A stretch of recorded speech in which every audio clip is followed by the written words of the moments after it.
کسی مصیبت کے دور ہو جانے یا کسی مقصد کے فوری طور پر حاصل ہو جانے پر حضرت امام زین العابدین علیہ السلام کی دعا۔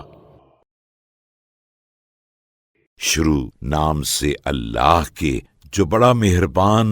نہایت رحم کرنے والا ہے۔ اے اللہ،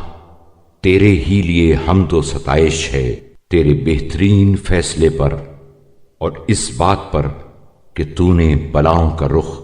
مجھ سے موڑ دیا، تو میرا حصہ اپنی رحمت میں سے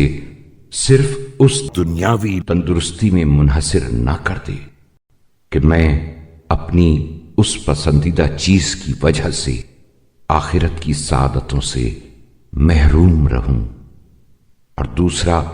میری ناپسندیدہ چیز کی وجہ سے خوش بختی و سعادت حاصل کر لے جائے۔ اور اگر یہ تندرستی کہ جس میں دن گزارا ہے یا رات بسر کی ہے کسی لازوال مصیبت کا پیش خیمہ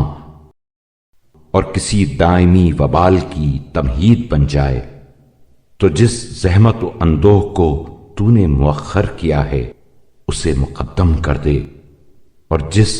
صحت و عافیت کو مقدم کیا اسے مؤخر کر دے، کیونکہ جس چیز کا نتیجہ فنا ہو وہ زیادہ نہیں،